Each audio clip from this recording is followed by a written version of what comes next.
क्या आपने कभी सोचा है कि हिंदू धर्म में इतने देवी देवता क्यों हैं? या फिर कर्म का असली मतलब क्या है? सिर्फ इतना कि जैसा करोगे वैसा भरोगे।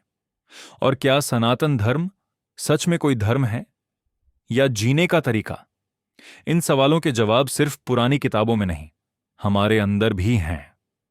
इस वीडियो में हम समझेंगे हिंदू धर्म को उसके असली रूप में, जहां पूजा से ज्यादा जरूरी है समझना, और जहां हर रास्ता आखिर में एक ही सत्य की ओर जाता है। हिंदू धर्म या सनातन धर्म दुनिया के सबसे पुराने विचारों में से एक है। इसका कोई एक बनाने वाला नहीं है, कोई एक किताब नहीं है, क्योंकि ये किसी ने बनाया नहीं। ये तो समय और अनुभव से धीरे धीरे बढ़ा है। ये सिर्फ एक धर्म नहीं है, बल्कि जीवन जीने का तरीका है। ये बताता है कि हमें कैसे सोचना चाहिए, कैसे जीना चाहिए और दुनिया को कैसे देखना चाहिए।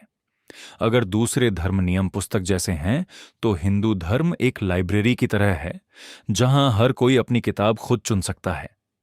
इसका सबसे बड़ा विचार बहुत आसान है। एक परम सत्य है जिसे हम ब्रह्म कहते हैं, और उसे समझने के बहुत सारे रास्ते हैं। इसीलिए इतने सारे देवी देवता हैं, सब उसी एक ईश्वर के अलग अलग रूप हैं। हिंदू धर्म कभी यह नहीं कहता कि मेरी राह ही सही है। यह कहता है, अपनी राह खुद खोजो, जो तुम्हें शांति और सच्चाई तक ले जाए। अब बात करते हैं चार मुख्य बातों की: धर्म, कर्म, मोक्ष और पुनर्जन्म। धर्म का मतलब सिर्फ कर्तव्य नहीं है। धर्म मतलब वो करना जो सही है, जो तुम्हारे मन की आवाज से और दूसरों के भले से जुड़ा हो। हर व्यक्ति का धर्म अलग होता है। एक विद्यार्थी का धर्म है ईमानदारी से पढ़ना, माता पिता का धर्म है प्यार से बच्चों को दिशा देना, और नेता का धर्म है लोगों की सेवा करना। धर्म कोई तय नियम नहीं है। जो बात 20 साल की उम्र में सही लगे, वो 50 में बदल सकती है।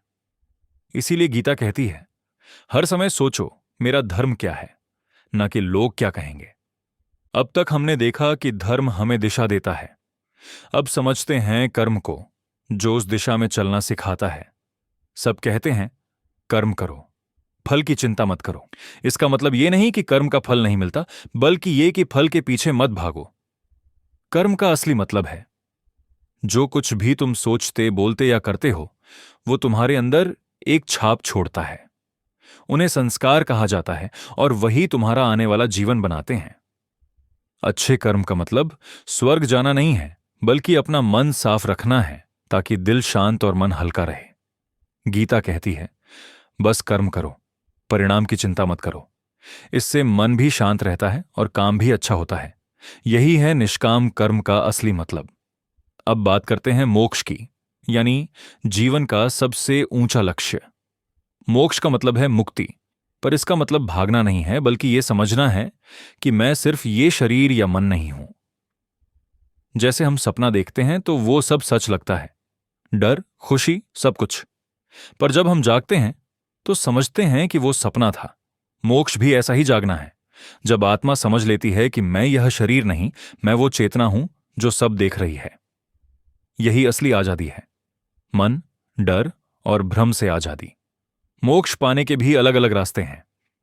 भक्ति योग यानी प्रेम और भक्ति का रास्ता, कर्म योग यानी निस्वार्थ कर्म का रास्ता, और ज्ञान योग यानी आत्मज्ञान का रास्ता। जो रास्ता तुम्हारे स्वभाव से मेल खाए, वही तुम्हारा रास्ता है। अब बात करें पुनर्जन्म की। आत्मा कभी नहीं मरती, वो बस शरीर बदलती है। जैसे हम पुराने कपड़े उतारकर नए पहनते हैं, वैसे ही आत्मा पुराना शरीर छोड़कर नया लेती है।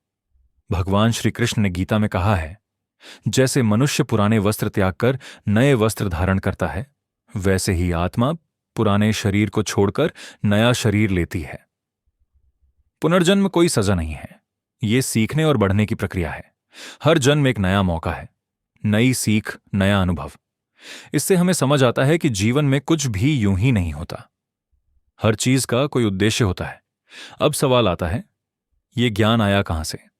इसका आधार हैं हमारे प्राचीन ग्रंथ, वेद जो सबसे पुराने ज्ञान के स्रोत हैं, उपनिषद जो आत्मा और ब्रह्म के बीच गहरी बातें हैं, भगवद गीता जो बताती है कि सही जीवन कैसे जिया जाए, पुराण जो देवी देवताओं की कहानियों से जीवन के मूल्य सिखाते हैं, और रामायण व महाभारत जो धर्म को असली जीवन में दिखाते हैं। इन सब का सार गीता में है, केवल 700 श्लोकों में। इसीलिए सनातन सीख में हम गीता के हर संदेश को आज की भाषा में समझते हैं, ताकि प्राचीन ज्ञान को आज के जीवन में अपनाया जा सके। अब बात करें उस बात की जो सबके मन में आती है, इतने सारे देवता आखिर क्यों हैं? असल में ये सब अलग अलग देवता नहीं हैं, बल्कि एक ही ईश्वर की शक्ति के अलग अलग रूप हैं। त्रिमूर्ति ब्रह्मा, विष्णु और शिव, ये तीनों मिलकर सृष्टि, पालन और विनाश का प्रतीक हैं। जैसे पानी बर्फ, तरल और भाप बन सकता है, वैसे ही वही परम शक्ति अलग अलग रूपों में दिखती है। गणेश जी रुकावटें दूर करते हैं, लक्ष्मी जी धन और सुख देती हैं, सरस्वती जी ज्ञान देती हैं और दुर्गा माता शक्ति और सुरक्षा का प्रतीक है। हिंदू धर्म की सबसे सुंदर बात यही है, यहां भक्ति किसी एक रूप में बंधी नहीं है। मुख्य बात है भाव और विश्वास। रूप तो बस एक माध्यम है। अब सोचिए, ये पुरानी बातें आज के जीवन में कैसे काम आती हैं? बहुत काम आती हैं। कर्म सिखाता है कि परिणाम की चिंता छोड़ो, सिर्फ अपने प्रयास पर ध्यान दो। यही तनाव मुक्त सफलता की कुंजी है। धर्म याद दिलाता है कि अपनी राह खुद तय करो, किसी और की नकल मत करो। और पुनर्जन्म सिखाता है कि हर असफलता और हर मुश्किल बस एक सीख है। जीवन एक लंबी यात्रा है, जहां हर अनुभव हमें आगे बढ़ाने के लिए होता है। और यही है सनातन सीख का संदेश कि आध्यात्मिकता पुरानी नहीं हुई, वो हमेशा जीवित है। ये सिखाती है कि संतुलन में रहो, सजग रहो और सही भाव से जीवन जियो। यही असली मुक्ति है। जय श्री कृष्ण।